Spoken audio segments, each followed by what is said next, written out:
प्रधानमंत्री नरेंद्र मोदी ने शुक्रवार को प्रोडक्शन लिंक्ड इंसेंटिव से जुड़े एक वेबिनार को संबोधित किया। इस कार्यक्रम में नीति आयोग से जुड़े सदस्य भी शामिल हुए। पीएम मोदी ने अपने संबोधन में कहा कि हर चीज में सरकार का दखल समाधान की बजाय समस्या बढ़ाता है, इसलिए सेल्फ रेगुलेशन पर जोर दिया जा रहा है।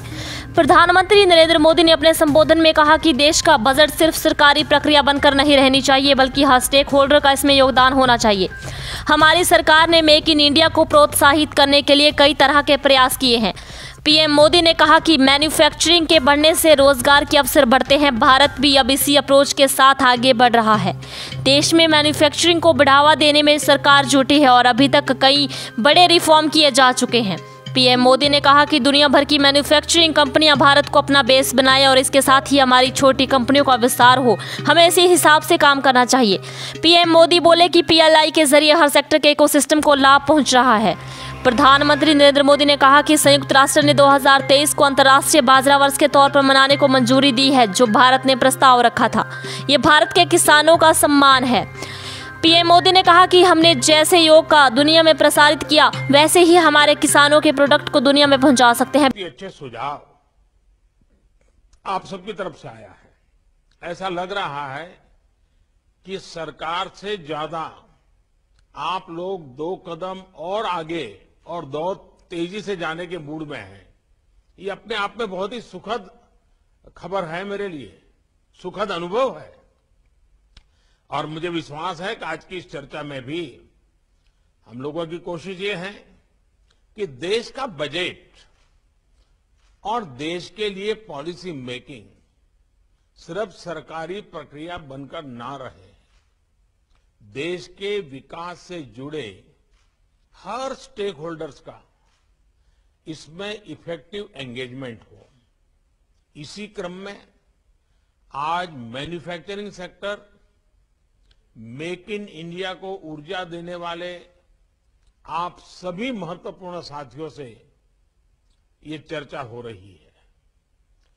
बीते हफ्तों में, जैसा मैंने आपको बताया, अलग अलग सेक्टर्स के लोगों से बहुत ही फलदायी संवाद हुआ है। बहुत ही महत्वपूर्ण और इनोवेटिव सुझाव आए हैं। आज के इस वेबिनार का फोकस विशेष रूप से प्रोडक्शन लिंक इंसेंटिव से जुड़ा हुआ है। साथियों, बीते 6-7 सालों में अलग अलग स्तर पर मेक इन इंडिया को प्रोत्साहित करने के लिए अनेक सफल प्रयास किए गए हैं। इनमें आप सभी का योगदान प्रशंसनीय रहा है। अब इन प्रयासों को नेक्स्ट लेवल पर ले जाने के लिए और बड़े कदम उठाने, अपनी स्पीड और स्केल को बहुत अधिक बढ़ाना है।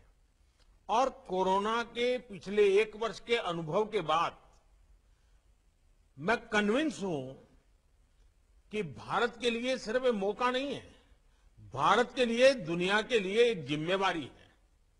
दुनिया के प्रति भारत की जिम्मेवारी है और इसलिए हमें बहुत तेजी से इस दिशा में बढ़ना ही होगा। आप सभी ये भली भांति जानते हैं कि मैन्युफैक्चरिंग अर्थव्यवस्था के हर सेगमेंट को कैसे ट्रांसफॉर्म करती है, कैसे इसका प्रभाव पैदा होता है, कैसे एक इकोसिस्टम क्रिएट होती है। हमारे सामने दुनिया भर से उदाहरण हैं जहां देशों ने अपनी मैन्युफैक्चरिंग कैपेसिटीज को बढ़ाकर देश के विकास को गति दी है।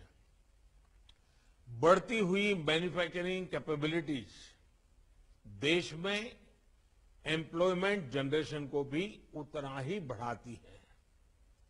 भारत भी अब इसी अप्रोच के साथ बहुत तेजी से काम करना चाहता है, आगे बढ़ना चाहता है। इस सेक्टर में हमारी सरकार मैन्युफैक्चरिंग को बढ़ावा देने के लिए एक के बाद एक लगातार रिफॉर्म्स कर रही है। हमारी नीति और रणनीति हर तरह से स्पष्ट है। हमारी सोच है मिनिमम गवर्नमेंट, मैक्सिमम गवर्नेंस। हमारी अपेक्षा है zero effect, zero defect. Bharat की कंपनियां और भारत में की जा रही मैन्युफैक्चरिंग को ग्लोबली कॉम्पिटिटिव बनाने के लिए हमें दिन रात एक करना होगा। आपकी अपनी कंपनी के लिए अवसर है। और साथियों, ये बातें जो मैं कह रहा हूं, ये करना जरा भी मुश्किल नहीं है।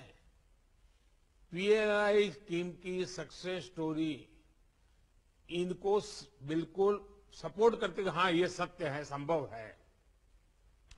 ऐसी एक success story electronics manufacturing sector की भी है। पिछले साल हमने मोबाइल फोन और इलेक्ट्रॉनिक कंपोनेंट्स के निर्माण के लिए पीएलआई स्कीम लॉन्च की थी। पैंडेमिक के दौरान भी इस सेक्टर में बीते साल 35,000 करोड़ रुपए का प्रोडक्शन हुआ। यही नहीं, कोरोना के इस कालखंड में भी इस सेक्टर में करीब करीब 1300 करोड़ रुपयों का नया इन्वेस्टमेंट आया है। इससे हजारों नई जॉब्स इस सेक्टर में तैयार हुई है। साथियों, पीएलआई स्कीम का एक व्यापक असर देश के एमएसएमई इकोसिस्टम को होने वाला है। ये मैं इसलिए कह रहा हूं क्योंकि हर सेक्टर में जो एंकर यूनिट्स बनेंगे, उनको पूरी वैल्यू चेन में नए सप्लायर बेस की जरूरत होगी। ये जो एंसिलरी यूनिट्स हैं, ये ज्यादातर एमएसएमई सेक्टर में ही बनेगी। एमएसएमई को ऐसे ही अवसरों के लिए तैयार करने का काम पहले ही शुरू किया जा चुका है। एमएसएमई की डेफिनेशन में बदलाव से लेकर इन्वेस्टमेंट की लिमिट बढ़ाने तक के फैसलों में बहुत लाभ इस सेक्टर को मिल रहा है। आज के दिन हम यहां जब बैठे हैं तो हमें आपके प्रोएक्टिव पार्टिसिपेशन की भी अपेक्षा है।